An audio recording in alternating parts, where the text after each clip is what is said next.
बिस्मिल्लाहिर्रहमानिर्रहीम। अस्सलाम वालेकुम। टेस्टी बाइट चैनल पर वेलकम आपका। उम्मीद है कि आप सब ठीक होंगे। आज मैं आपके साथ रेसिपी शेयर करने लगी हूँ पास्ते की, और ये पास्ता डिसेंट सा बनाने लगी हूँ मैं। इससे आपको आगे रेसिपी में बताऊँगी इसके जो हमने वाइट सॉस तैयार करनी है वो किस चीज़ से करनी है। और इसके लिए मैंने लिए चिकन, बोनलेस हमने चिकन ली थी। इस साइज़ पे मैंने काट लिए छोटे छोटे क्यूब्स। हमने एक कटोरी मकरोनी ले ली है, इस शेप की आपने ले लेनी है। इसे हम बॉईल कर लेते हैं। हमने लिए एक पतीली, इसमें हमने पानी रख दिया है और ये हम इसके अंदर डालेंगे 1 चम्मच नमक, और आपने 2 खाने वाले चम्मच ऑयल इसके अंदर डाल देना है। अब हम पानी को गर्म होने देते हैं, गर्म होने के बाद मिलते हैं। पानी को उबाल आना शुरू हो गया। अब इसके अंदर जो हमने पास्ता रखा हुआ था ये डाल देना है।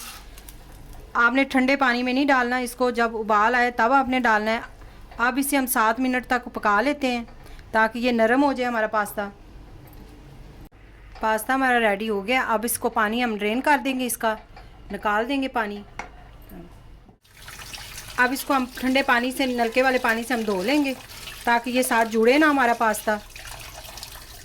चलो, ये हमने 2 जवे लहसुन के लिए थे, ब्रीक ब्रीक चॉप कर लिया था मैंने लहसुन।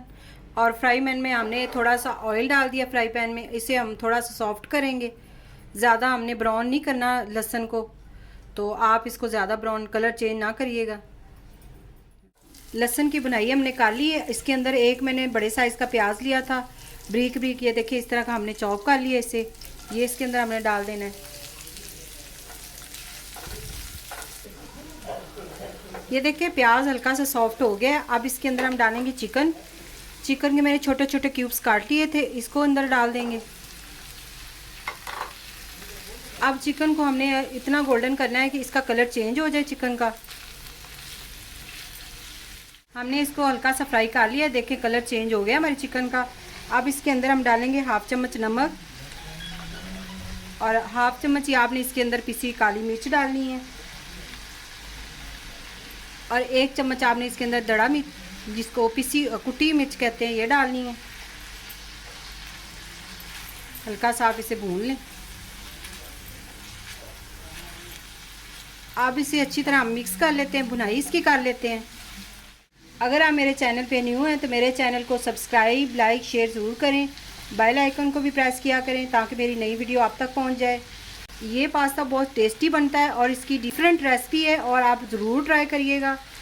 ये मैंने 2-3 चम्मच दही ले लिया था, इसको मैंने अच्छी तरह फेंटा है। ये देखें इस तरह होगी ये। और इसके अंदर हम डालेंगे क्रीम, कोई भी आप, मैंने नेस्ले की ली है, आप किसी भी कंपनी की ले सकते हैं। और इसको अच्छी तरह आपने फेंट लेना है, मिक्स कर लेना है क्रीम और दही को। जो हमने वाइट सॉस तैयार करनी है वो हम इसी की करेंगे, क्योंकि जो मैदा होता है वो काफ़ी, जिसका मैदे का मसला होता है वो नहीं इसको खा सकता, तो इसीलिए मैं इसको इस्तेमाल यही करती हूँ हमेशा। जब भी मैं वाइट पास्ता बनाती हूँ तो मैं ये वाली सॉस ही इस्तेमाल करती हूँ। अब ये इसे हम इसके अंदर हम डाल देंगे। अच्छी तरह आप इसे साफ कर लें।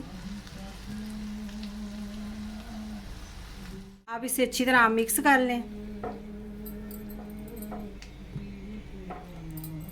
फ्राई पैन में थोड़ा सा हमने ऑयल लगाया है, और ये सब्जियां मैंने चॉप करके रखी थी। मैंने थोड़ी सी गाजर ली है, 1/2 गाजर थी, और एक मैंने शिमला मिर्च ली। इस तरह मैंने क्यूब्स में काट लिए। जो गाजर है वो आपने इस साइज़ में काटनी है ताकि इकट्ठी ये सॉफ्ट हो जाएं, क्योंकि ज़्यादा तो हमने इनको करना नहीं होता। इसको हम फ्राई कर लेते हैं, यानी कि ज़्यादा सॉफ्ट तो नहीं करनी होती, क्रिस्पी क्रिस्पी आपने रखनी है, तो इससे इसीलिए ये दोनों चीज़ें इकट्ठी एक बराबर ही हो जाएंगी सॉफ्ट।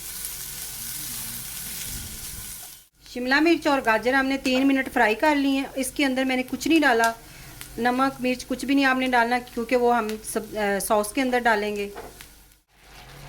अब इसके अंदर हम डालेंगे ये जो हमने सब्जियां फ्राई करके रखी थी, ये डाल देनी है आपने।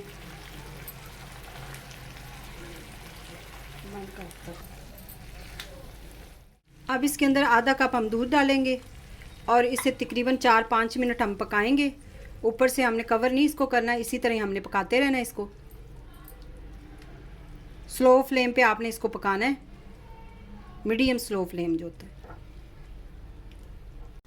इसको हमने 4 मिनट इसको भून लिया है, अच्छी तरह पका लिया। ये देखें हमारी माशाल्लाह से कितनी अच्छी ग्रेवी तैयार हो गई है, ये देखें।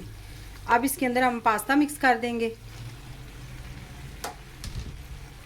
बिस्मिल्लाह। अच्छी तरह आप इसे मिक्स कर लें। पास्ता हमारा रेडी हो चुका है। ये देखें माशाल्लाह से बड़ा क्रीमी और मज़े का, आप ज़रूर ट्राई करिएगा। अब इसे हम, अगर आपको मेरी रेसिपी पसंद आए तो कमेंट में ज़रूर बताइएगा। दुआओं में याद रखिएगा। Thank you. अल्लाह हाफिज़।